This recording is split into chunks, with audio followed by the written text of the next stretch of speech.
अस्सलाम वालेकुम dear students, कैसे हैं आप सब? My name is Anam Rabbani and I am your teacher of social studies for class 6। बच्चों, हम पढ़ रहे थे chapter number 17 the ancient invaders. हमने पढ़ा था आर्यंस के बारे में, पर्शियंस के बारे में और ग्रीक्स के बारे में, और आज करनी है हमने इस चैप्टर की एक्सरसाइज। तो चलिए शुरू करते हैं। बच्चों, हमारे पास सबसे पहला क्वेश्चन है, who were the Aryans, what is there importance. वो हमसे पूछ रहा है कि आर्यंस कौन थे और उनकी क्या इम्पोर्टेंस थी, उनकी क्या अहमियत थी। Aryans were the nomads from central Asia who came into the sub continent of Asia. अब नोमैड्स क्या होते हैं?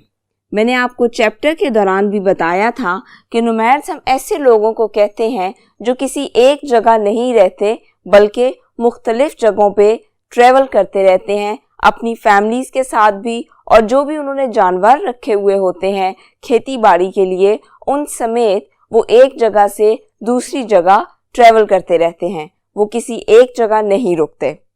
तो आर्यंस कौन थे? वो बेसिकली नोमैड्स थे जो कि सेंट्रल एशिया से आए हमारे सब कॉन्टिनेंट में, और आर्यंस जंगजू भी थे, यानी कि वो लड़ाई झगड़े के काफी तेज थे। एंड सेटल्ड हेयर, वो यहाँ पर आए and then they got settled here. अब वो यहाँ पे सेटल क्यों हो गए, वो आगे क्यों नहीं गए? तो इसकी वजह ये थी कि जब वो सब कॉन्टिनेंट में आए तो उन्हें ये जगह बहुत पसंद आई। उन्हें लगा कि ये ज़मीन खेती बाड़ी के लिए भी बहुत अच्छी है, इसलिए वो यहीं सेटल हो गए। वो आगे मज़ीद इन्वेजन्स के लिए नहीं गए। They defeated local people and soon took over most of India. अब वहाँ के जो लोकल पीपल थे, मोस्ट प्रोबेबली द्राविडियंस, जो मोहनजोदाड़ो के लोग थे, तो आर्यंस ने उनको डिफीट किया। अब उनको कैसे डिफीट किया? तो बच्चों, मैंने आपको बताया था कि जो मोहनजोदाड़ो के लोग थे या जो द्राविडियंस थे, वो बहुत ही पुरअमन लोग थे। वो खेती बाड़ी करते थे और जंगों में हिस्सा नहीं लेते थे, लेकिन आर्यंस जंगों के मामले में तेज थे, इसलिए जब उन्होंने द्राविडियंस पर हमला किया तो वो जीत गए। And they took most of India, और इंडिया के बहुत से इलाके पे कब्जा कर लिया। उस वक्त इंडिया और पाकिस्तान अलग अलग नहीं थे। इंडिया इसलिए लिखा हुआ है ताकि आपको ये समझाया जा सके कि आज के मैप में वो कौन सा इलाका है। They are the forefathers of present Hindus and beliefs of Hindus. अब ये माना जाता है कि जो आर्यंस हैं वो हिंदूज के फोरफादर्स थे। फोरफादर्स हम किसको कहते हैं? फोरफादर्स हम कहते हैं एंसेस्टर्स को। एंसेस्टर्स यानी कि आपके दादा, उनके दादा, उनके दादा, ये जो पूरा एक लिनेज होता है, इसको हम कहते हैं फोर फादर्स। तो ये माना जाता है कि जो आर्यंस थे वो हिंदुओं के फोर फादर्स थे, क्योंकि अगर आज आप हिंदुओं के बहुत से बिलीफ्स देखो तो वो आर्यंस के बिलीफ्स से मिलते जुलते हैं। जैसा कि आर्यंस मुख्तलिफ साइंस की पूजा किया करते थे, फिर आहिस्ता आहिस्ता उन्होंने बुतों की पूजा करना शुरू कर दी, तो हिंदू भी तो यही करते हैं। इसके अलावा हिंदुओं की एक होली बुक है जिसमें आर्यंस के बारे में बहुत सी इंफॉर्मेशन है। बिल्कुल इसी तरह आर्यंस ने भी कास्ट सिस्टम बनाया हुआ था, और आज हिंदुओं में भी एक कास्ट सिस्टम है। इसलिए ये कहा जाता है कि जो आर्यंस के बिलीफ्स थे वो ही हिंदुओं में गए, और आर्यंस को हिंदूज के फोर फादर्स कहा जाता है।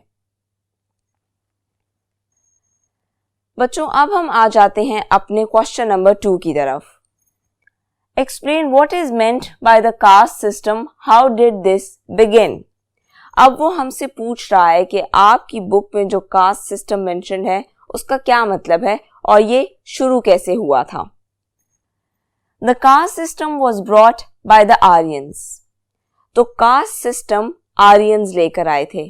पहले भी मैंने आपको बताया कि आर्यंस ने अपने लोगों को कुछ ग्रुप्स में डिवाइड कर दिया, कुछ कास्ट में डिवाइड कर दिया। This system based on occupations was very rigid and could not be changed. अब ये सिस्टम किस बेस पे बना हुआ था? ये बना हुआ था ऑक्यूपेशंस की बेस पे, यानी कि आप क्या काम करते हो इस बेस पे ये सिस्टम बनाया गया था। यानी कि अगर आप लीडर हो तो आपकी कास्ट कोई और होगी, अगर आप कोई ऑर्डिनरी वर्कर हो तो आपकी कास्ट कोई और होगी, अगर आप कोई रिलीजियस लीडर हो तो फिर आपकी कास्ट कोई और होगी। यानी कि आपका जो भी पेशा है, जो भी ऑक्यूपेशन है, उसकी बेस पे आपको कास्ट सिस्टम में डिवाइड किया गया था। इट वॉज वेरी रिजिड, यानी कि ये बहुत सख्त सिस्टम था। अगर आप किसी एक कास्ट से बिलोंग करते हो तो आप किसी दूसरी कास्ट में नहीं जा सकते थे। आप जिस कास्ट से बिलोंग करते थे उसी कास्ट में आपको शादी करनी है, आप किसी और कास्ट से किसी को पसंद नहीं कर सकते थे। और अगर आप ये चाहो कि भाई मैं अपनी कास्ट चेंज कर लूं तो इसकी भी इजाज़त आपको नहीं थी। It had the following divisions. अब ये जो 4 कास्ट सिस्टम था इसमें 4 डिविजन्स थी, जिनमें से सबसे पहली डिवीजन थी ब्राह्मण्स। यानी कि Brahmins was the first caste जिसमें आते थे प्रीस्ट, जो उनके रिलीजियस लीडर्स होते थे। उसके बाद आते थे काष्ट्रियाज। अब काष्ट्रियाज में कौन आते थे? काष्ट्रियाज में आते थे किंग्स, सोल्जर्स एंड लीडर्स। यानी कि जो भी आपके बादशाह थे, आपके सिपाही थे और आपके लीडर्स थे, वो सारे आते थे काष्ट्रियाज में।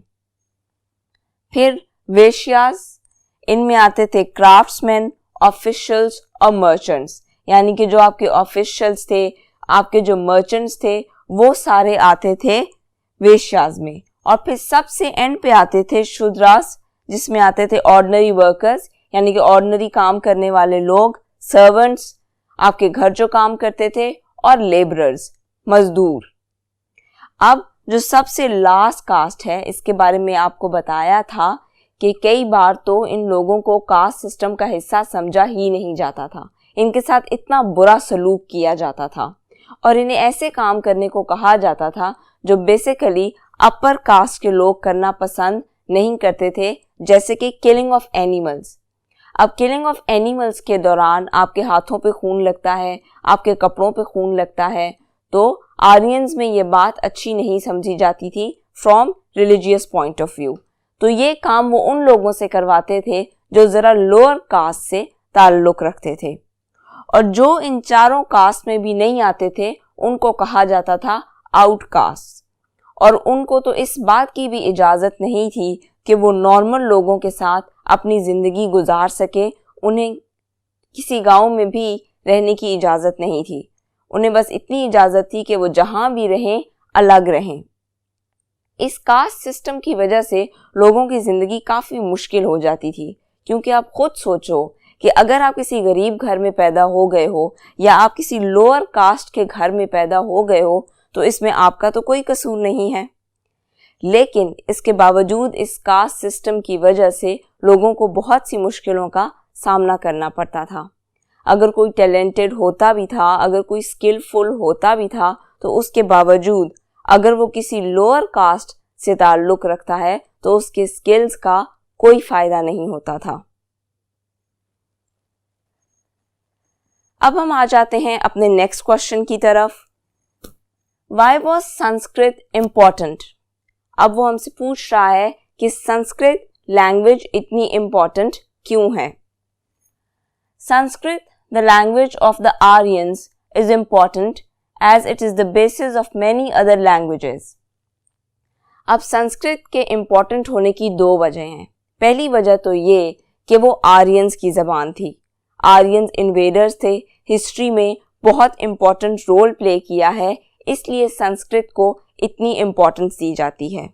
कोई भी चीज़ जो आपकी हिस्ट्री से ताल्लुक़ रखती है और बहुत ज़्यादा इम्पॉर्टेंस रखती है, उसको आज बहुत सा डिस्कस किया जाता है और वो प्रेजेंट में भी इम्पॉर्टेंस रखती है। जब फिर आप अपनी हिस्ट्री के बारे में पढ़ते हो तो उस चीज़ के बारे में डेफिनेटली आपको पढ़ाया जाता है, ताकि आपको ये बताया जा सके कि आपकी हिस्ट्री में क्या हुआ था, किसने अटैक किया, किस तरह के लोग थे, किस तरह के नॉर्म्स एंड ट्रेडिशंस थे।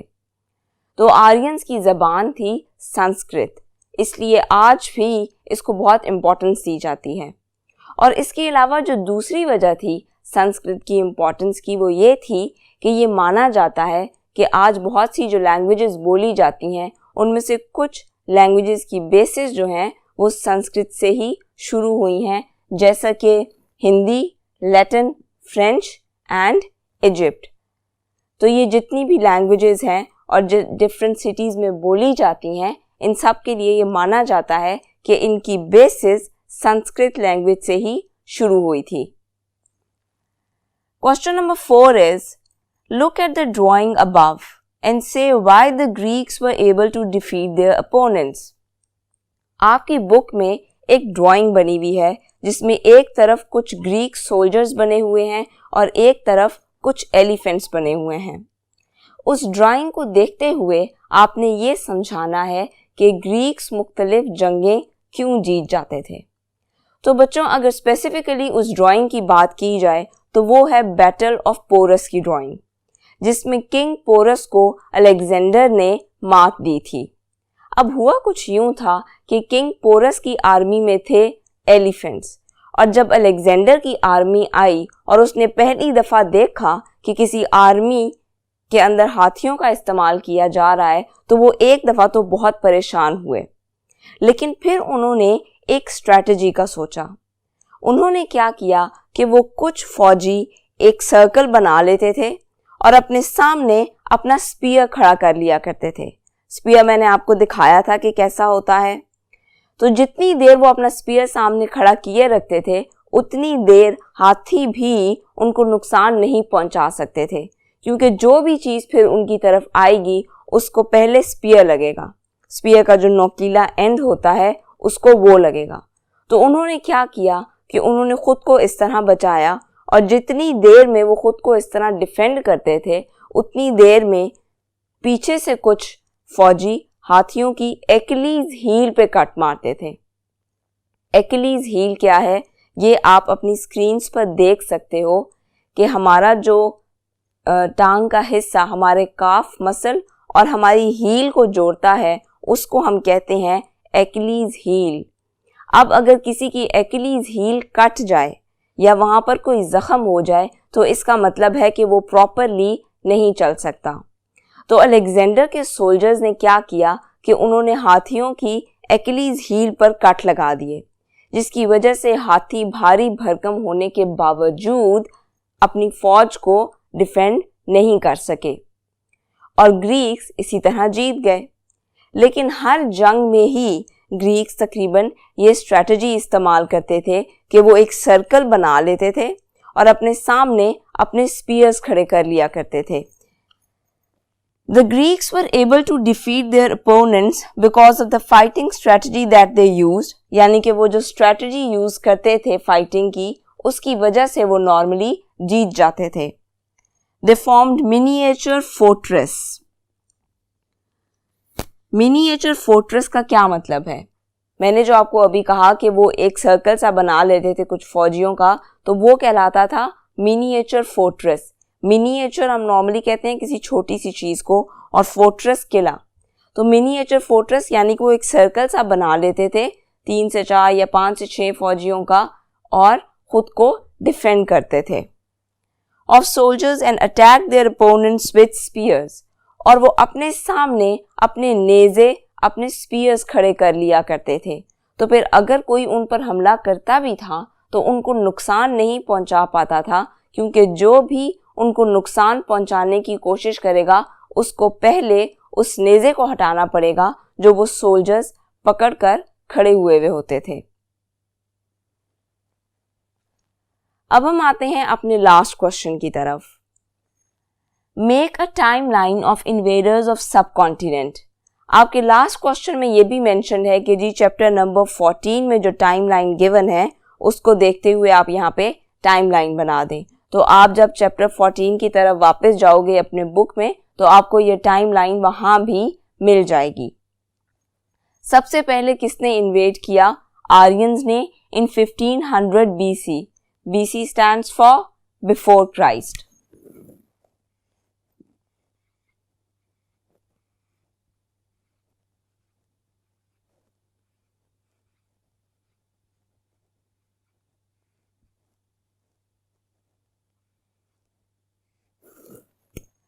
उसके बाद हमारे पास आए पर्शियंस आए 500 BC में। पर्शियंस के बारे में भी हमने डिफरेंट बातें पढ़ी थी कि वो बहुत से नए आइडियाज और नई टेक्निक्स लेकर आए थे।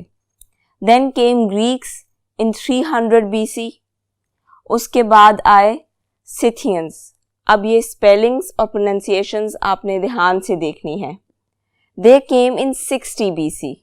After that came Parthians in 1 CE. CE stands for Common Era.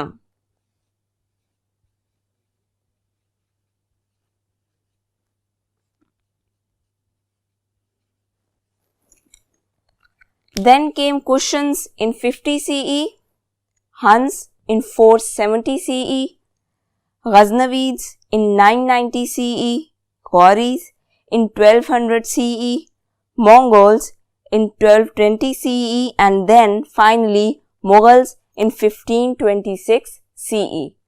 तो ये वो टाइमलाइन है जिससे आपको पता लगता है कि कब कौन से इन्वेडर्स ने सब कॉन्टिनेंट पर इन्वेड किया था।